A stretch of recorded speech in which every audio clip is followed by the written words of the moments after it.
ಪ್ರಪಂಚದ ಎಲ್ಲ ಪ್ರಾಣಿಗಳನ್ನು ನಡಗಿಸುವಂಥ ಸುಗ್ರೀವನ ಆ ಘರ್ಜನೆಯನ್ನು ಕೇಳಿದಂಥ ವಾಲಿಯ ಮದ ಒಂದೇ ಬಾರಿಗೆ ಹುಡುಗೋಗುತ್ತೆ. ಅವನು ಕ್ರೋಧನಾಗಿ ಸುಗ್ರೀವನೊಡನೆ ಯುದ್ಧ ಮಾಡಲು ಹೊರಡುವಾಗ ಅವನ ಪತ್ನಿಯಾದಂಥ ತಾರೆ ಅವನನ್ನು ತಡೀತಾಳೆ. ನಿನ್ನ ಕೋಪವನ್ನು ಸ್ವಲ್ಪ ಮಟ್ಟಿಗೆ ಶಾಂತಗೊಳಿಸು.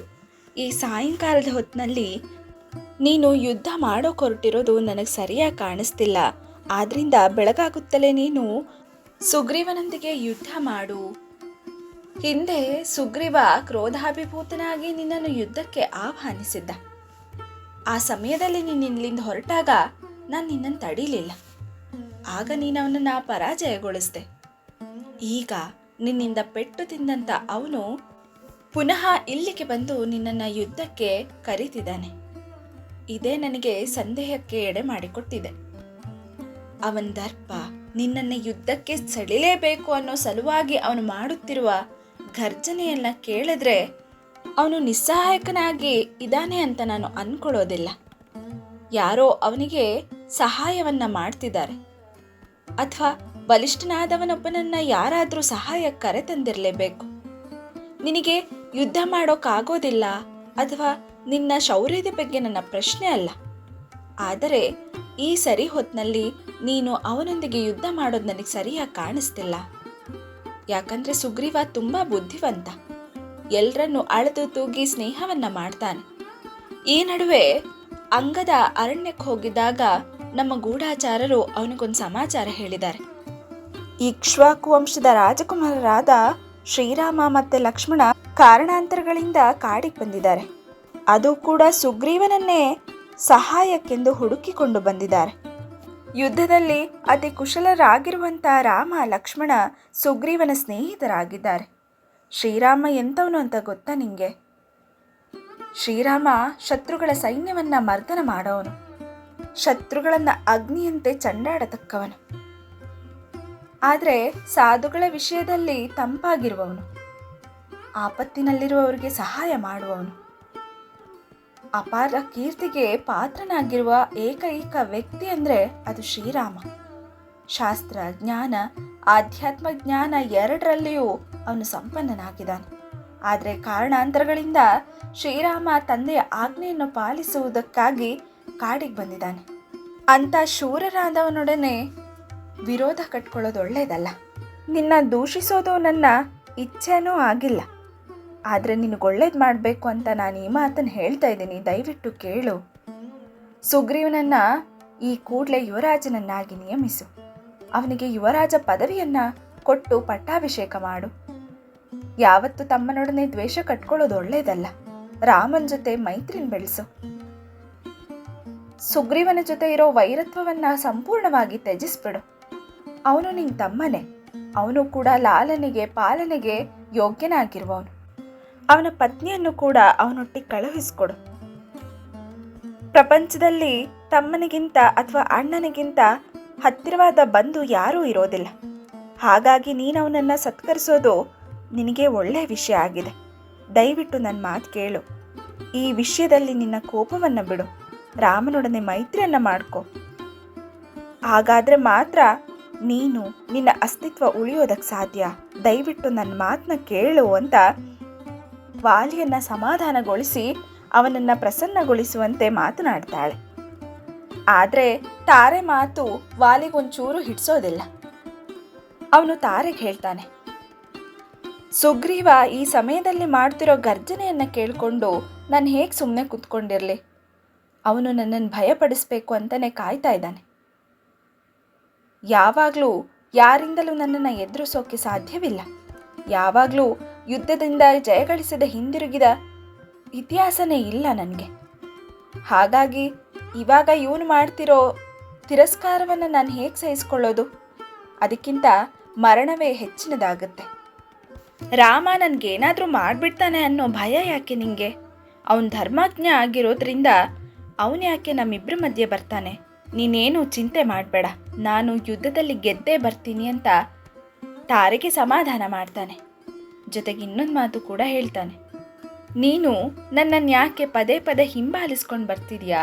ನೀನು ಅಂತಃಪುರ ಸ್ತ್ರೀಯರೊಡನೆ ವಾಪಸ್ ಹೋಗು. ನಾನು ಸುಗ್ರೀವನ್ನೇನು ಸಂಹಾರ ಮಾಡೋದಿಲ್ಲ, ಅವನ ದರ್ಪವನ್ನು ಮಾತ್ರ ತೊಡೆದು ಹಾಕ್ತೀನಿ. ಯಾಕಂದರೆ ನನ್ನ ಮುಷ್ಟಿಯಿಂದ ಪೆಟ್ಟು ತಿನ್ನೋ ಅವನು ಸ್ವಲ್ಪ ಹೊತ್ತಿನಲ್ಲೇ ಓಡೋಗ್ತಾನೆ. ನನ್ನ ದರ್ಪವನ್ನು ಮತ್ತು ಸಾಹಸವಾದ ಪ್ರಯತ್ನವನ್ನು ದುರಾತ್ಮನಾದ ಸುಗ್ರೀವ ಖಂಡಿತವಾಗಿ ಸಹಿಸಿಕೊಳ್ಳೋದಿಲ್ಲ.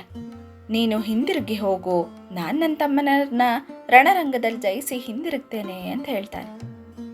ಆದರೆ ತಾರೆಗೆ ಒಳಗೊಳಗೆ ಸಂಕಟ ಆಗ್ತಿದೆ. ಅವನೆಲ್ಲಿ ರಾಮನಿಂದ ಅಥವಾ ಸುಗ್ರೀವನಿಂದ ಹತನಾಗ್ತಾನೋ ಅನ್ನೋ ಭಯವೂ ಕೂಡ ಕಾಡ್ತಾ ಇದೆ. ಆದರೂ ಕೂಡ ಪತಿಗೆ ಪ್ರದಕ್ಷಿಣೆಯನ್ನ ಮಾಡ್ತಾಳೆ. ವಿಜಯವನ್ನ ಆಶಿಸಿ ಸ್ವಸ್ತಿ ವಾಚನವನ್ನ ಮಾಡಿ ಕಳುಹಿಸಿಕೊಟ್ಟು ಶೋಕದಿಂದ ಭ್ರಾಂತಳಾಗಿ ತನ್ನ ಸಖಿಯರೊಡನೆ ಅವಳು ಪುನಃ ಅಂತಃಪುರಕ್ಕೆ ಹೋಗ್ತಾಳೆ. ಇತ್ತ ತನ್ನ ಪತ್ನಿಯಿಂದ ಬೀಳ್ಕೊಟ್ಟ ವಾಲಿ ಸುಗ್ರೀವನಿರೋ ಕಡೆ ಅಗ್ನಿಯಂತೆ ಬರ್ತಾನೆ. ಸುವರ್ಣ ಮಾಲೆಯನ್ನು ಧರಿಸಿಕೊಂಡು ಬಂದಿದ್ದ ವಾಲಿಯನ್ನ ಸುಗ್ರೀವ ನೋಡಿ ಅವನು ಕೂಡ ಉದ್ವಿಗ್ನನಾಗಿ ಅವನನ್ನು ಯುದ್ಧಕ್ಕೆ ಕರೀತಾನೆ. ನಂತರ ವಾಲಿ ಹೇಳ್ತಾನೆ, ಸುಗ್ರೀವ, ನನ್ನ ಬೆರಳುಗಳೆಲ್ಲವನ್ನ ಮಡಿಸ್ಕೊಂಡು ಬಿಗಿಯಾಗಿ ಹಿಡಿದಿರೋ ನನ್ನ ಮುಷ್ಟಿಯನ್ನು ನೋಡು. ಈ ನನ್ನ ಬಿಗಿ ಮುಷ್ಟಿಯ ಹೊಡೆತದಿಂದ ನೀನು ಕ್ಷಣ ಮಾತ್ರದಲ್ಲಿ ನಿನ್ನ ಪ್ರಾಣವನ್ನು ಕಳೆದುಕೊಳ್ತೀಯಾ ಅಂತ ಹೇಳ್ತಾನೆ. ಆಗ ವಾಲಿ ಕೂಡ, ನನ್ನ ಈ ಮುಷ್ಟಿ ಕೂಡ ನಿನ್ನ ಪ್ರಾಣಗಳನ್ನು ಅಪಹರಿಸಲು ನಿನ್ನ ತಲೆ ಮೇಲೆ ಬೀಳಲಿದೆ ಅಂತ ಹೇಳ್ತಾನೆ. ಮರುಕ್ಷಣವೇ ವಾಲಿ ವೇಗವಾಗಿ ಬಂದು ಸುಗ್ರೀವನನ್ನ ಮುಷ್ಟಿಯಿಂದ ಪ್ರಹರಿಸ್ತಾನೆ. ಆ ಪ್ರಹಾರದಿಂದ ಗಾಯಗೊಂಡಂಥ ಸುಗ್ರೀವ ಚಿಲುಮೆಗಳಿಂದ ಕೂಡಿರುವ ಪರ್ವತದಂತೆ ರಕ್ತದಿಂದ ತೊಯ್ದು ಹೋಗ್ಬಿಡ್ತಾನೆ. ಆದರೆ ಆ ಪ್ರಹಾರದಿಂದ ಸುಗ್ರೀವನ್ಗೇಟಾದರೂ ಕೂಡ ಧೃತಿಗೆಡಲಿಲ್ಲ. ತೇಜಸ್ವಿಯಾದಂಥ ಅವನು ಸಾಲ ವೃಕ್ಷವೊಂದನ್ನು ಕಿತ್ತು ಇಂದ್ರ ವಜ್ರಾಯುಧದಿಂದ ಮಹಾಗಿರಿಯನ್ನ ಸೀಳಿ ಬಿಡುವಂತೆ ವಾಲಿಯನ್ನ ಸದೆ ಬಡಿದ್ಬಿಡ್ತಾನೆ. ಆ ಸಾಲ ವೃಕ್ಷದ ಪ್ರಹಾರದಿಂದ ಪೀಡಿತನಾದಂಥ ವಾಲಿ ಕೂಡ ಬಹಳವಾಗಿ ತತ್ತರಿಸ್ತಾನೆ. ವಾಲಿ ಮತ್ತೆ ಸುಗ್ರೀವರು ಮಹಾಬಲಶಾಲಿಗಳು, ಮಹಾಪರಾಕ್ರಮಿಗಳು, ಗರುಡನ ವೇಗಕ್ಕೆ ಸಮನಾದ ವೇಗ ಉಳ್ಳವರು. ಆ ಇಬ್ರೂ ಕೂಡ ಒಂದೇ ಸಮನಾದ ಬಲವನ್ನು ಹೊಂದಿದ್ರು, ಒಂದೇ ಸಮನಾದ ಶರೀರಗಳನ್ನು ಹೊಂದಿದ್ರು, ಆಕಾಶದಲ್ಲಿ ಸೂರ್ಯ ಚಂದ್ರರಂತೆ ಕಾಣುತ್ತಿದ್ರು. ಅವರಿಬ್ರು ಪರಸ್ಪರವಾಗಿ ಛಿದ್ರಾನ್ವೇಷಣೆಯಲ್ಲೇ ಆಸಕ್ತರಾಗಿದ್ರು. ಮುಷ್ಟಿ ಯುದ್ಧದಲ್ಲಿ ಹೀಗೆ ನಡೆಯುತ್ತಿರುವಾಗ ವಾಲಿಯ ಬಲ ಕೈ ಮೇಲಾಗುತ್ತೆ. ಸುಗ್ರೀವ ಬಲ ಕುಂದುತ್ತೆ. ವಾಲಿ ಸುಗ್ರೀವನ ದರ್ಪವನ್ನ ಅಡಗಿಸ್ತಾನೆ. ಹಾಗೂ ಅವನ ಪರಾಕ್ರಮವೂ ಕೂಡ ಶಿಥಿಲವಾಗುತ್ತಾ ಬಂದಿರುತ್ತೆ. ಆದ್ರಿಂದ ಸುಗ್ರೀವ ಅತ್ಯಂತ ಕುಪಿತನಾಗಿ ಪುನಃ ತನ್ನ ಕೈ ಚಳಕವನ್ನು ತೋರಿಸೋಕೆ ಪ್ರಾರಂಭಿಸ್ತಾನೆ. ರಂಬೆಗಳಿಂದ ಕೂಡಿರೋ ವೃಕ್ಷಗಳಿಂದ, ಪರ್ವತ ಶಿಖರಗಳಿಂದ, ವಜ್ರಾಯುಧದ ಅಗ್ರಭಾಗಗಳಲ್ಲಿದ್ದಂಥ ಉಗುರುಗಳಿಂದಲೂ, ಮುಷ್ಟಿ ಮೊಣಕಾಲುಗಳಿಂದಲೂ, ಹೆಜ್ಜೆ ತೋಳುಗಳಿಂದಲೂ ವಾಲಿ ಸುಗ್ರೀವರ ಪುನಃ ಪುನಃ ಯುದ್ಧ ಮಾಡುತ್ತಲೇ ಇರ್ತಾರೆ. ಅವರಿಬ್ಬರ ನಡುವೆ ನಡೆಯುತ್ತಿದ್ದ ಮಹಾಘೋರವಾದ ದ್ವಂದ್ವ ಯುದ್ಧ ವೃತ್ರ ವಾಸವರ ಮಹಾ ಸಮರದಂತೆ ಕಾಣುತ್ತಿರುತ್ತೆ. ರಕ್ತದಿಂದ ತೊಯ್ದು ಹೋಗಿರ್ತಾರೆ ಇಬ್ರು ಕೂಡ.